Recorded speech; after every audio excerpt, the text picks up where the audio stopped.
It's time for Survivor Angels, an approach to strengthen trauma survivors. Here, you can escape what draws negativity and engage your positive abilities and the gifts that you've always had. Let's activate your angels. And to help you on that journey, here's Chaplain Jody. There's a moment after survival that almost no one prepares you for. It doesn't happen during the crisis.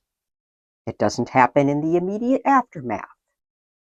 It happens later, when things are quieter, and when the urgency has passed and when life begins to look somewhat normal again. And you realize something that you didn't expect. You don't fully trust yourself anymore. Not in an obvious way. You can still make decisions, you can still function, and you can still move through your day. But underneath that, something feels different. There's hesitation where there used to be certainty. There's second guessing where there used to be instinct. And you start asking questions you never had to ask before. Can I trust my judgment? Did I miss something before? And heaven forbid, what if I'm wrong again? This episode is about that moment. It's about the quiet fracture of self-trust. Self-trust rarely shatters dramatically. It doesn't usually break in one loud moment. Instead, it erodes slowly through experiences that destabilize your sense of reality, like trauma and illness, loss, betrayal, sudden change. Moments where what you believed to be true wasn't. Moments where your expectations didn't match reality. And afterward, the mind does something very human. It tries to prevent that from happening again. It becomes more cautious, more analytical, more watchful, which sounds like strength, but often comes with a cost. It's about when awareness replaces instinct. After survival, many people become more aware. We've talked about that throughout this season. Awareness of patterns in people, timing, emotional undercurrents. But here's the shift that catches people off guard. Awareness can begin to override instinct. Instead of moving naturally, you pause. You analyze, and you replay conversations. Then you question your initial reactions, not because you're weak, but because you're trying to be accurate. But accuracy and trust are not the same thing. And the world doesn't slow down for this. Here's the challenge. While you're recalibrating internally, the old world out there just keeps moving right along. Decisions still need to be made. Responsibilities still exist, and people still expect you to function. There's no official space in modern life for rebuilding self-trust, and there's no clear process. No cultural understanding of what that actually looks like when you think about it. So people do what they've been taught to do. They just push on through and they override the hesitation. They make decisions while still unsure. And that can deepen the disconnect. That's why self-trust is harder after survival. Let's be honest about something. Self-trust becomes more complicated after you've been wrong about something significant. And you have to be honest with yourself. We've talked about that before too. Maybe you trusted someone who hurt you. Maybe you ignored a warning sign. Maybe your body failed you in a way you didn't expect. Maybe life changed in a way you couldn't predict. The mind tries to make sense of that. It asks, why didn't I see it? What did I miss? How do I make sure that never happens again? Those are understandable questions. But if they're left unchecked, they turn into something else. It's called hypervigilance. Hypervigilance looks like awareness, but it's not. Hypervigilance and awareness can feel very similar. Both involve noticing details. Both involve paying attention. But they come from different places. You see, awareness is steady. Hypervigilance is tense. Awareness observes, where hypervigilance scans for danger, constantly, back and forth, scanning. Awareness allows space. Hypervigilance demands control. When self-trust is fractured, hypervigilance often steps in as a substitute. It says, if I just pay attention to everything, I'll stay safe. But no one can track everything. We're not capable of that. And trying to creates exhaustion. How tired are you? Because then discernment versus doubt pops up. In the last episode, we talked about discernment. Now we need to separate it from doubt. Discernment clarifies, where doubt destabilizes. Discernment asks very thoughtful questions. Doubt questions everything, including yourself. And discernment builds over time, and doubt erodes confidence. After survival, many people do confuse the two. You're in good company.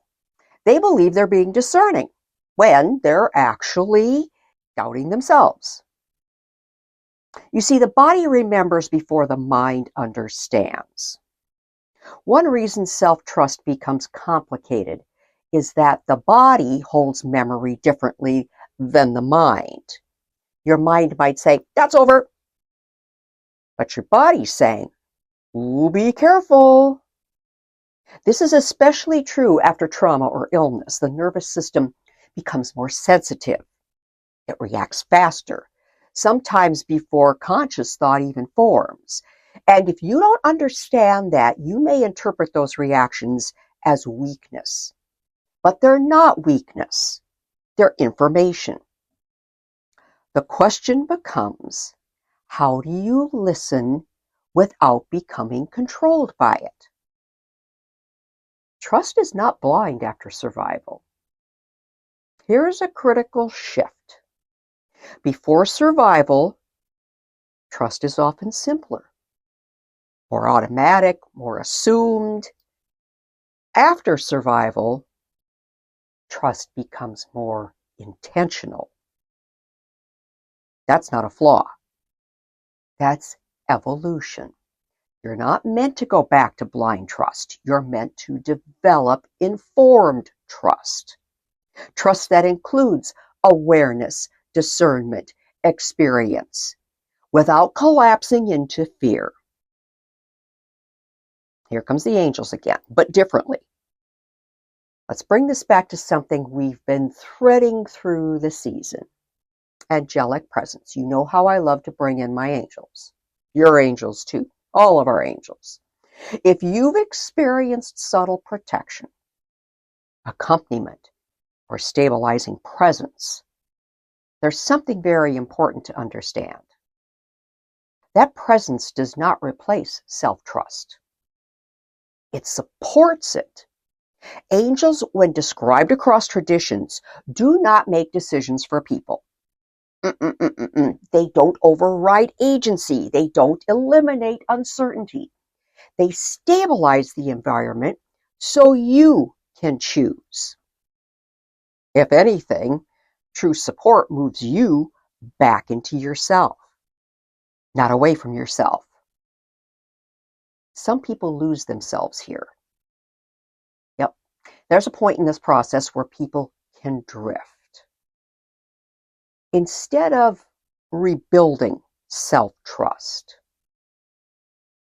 they begin outsourcing it to other people, to spiritual systems, to constant validation, to external signs. This feels safer at first because responsibility is shared. But over time, it creates dependency. And dependency weakens self-trust further. Rebuilding self-trust is quiet work. I said earlier, there's no dramatic moment where self-trust returns. It rebuilds slowly, in small decisions, daily moments. You trust yourself when you follow through on something small. You trust yourself when you listen to your body and respond appropriately. Or when you say no when something feels off. You trust yourself when you say yes when something feels aligned. These moments don't feel profound, but they do accumulate. And that's the role of time. Time plays a different role after survival. Before, time may have felt abundant. After, it feels specific, more real, more limited. This can create pressure. Pressure to get things right, to not waste opportunities, pressure to not make mistakes. But that pressure can interfere with trust because trust requires space, room to make imperfect decisions, because you need room to adjust.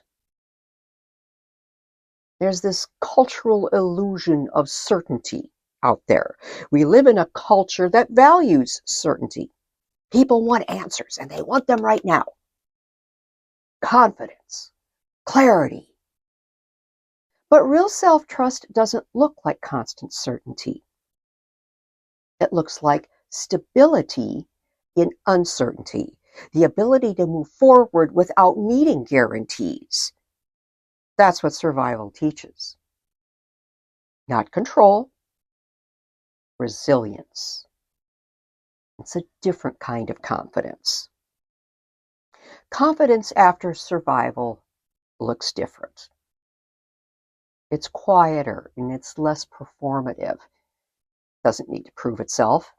It's very willing to say, I don't know yet, and still move forward. That's real confidence. The turning point? There's usually a moment where something shifts. Again, not dramatically, but noticeably. You make a decision without overthinking it. Some of you out there, I know you're overthinkers. You respond to a situation very naturally. And you realize afterwards, I trusted myself just now. And it worked. That moment matters. Not because it's perfect, but because it signals something returning. The relationship between trust and safety. Here's something important. Self-trust does not guarantee safety. Nothing does. That's one of the hardest truths to accept. But self-trust does something else. It allows you to respond when life changes. Instead of collapsing, instead of freezing, you move, adjust, adapt. And that's the real function of trust. If you've been questioning yourself lately, if you've been hesitating more than you used to, maybe decisions feel heavier than they once did, you're not broken. You're recalibrating, because that's what we do. Self-trust didn't disappear. It changed. And what you're building now is stronger than what existed before, because it's not based on assumption. It's based on experience. So that's it for this season. I hope that you've enjoyed this.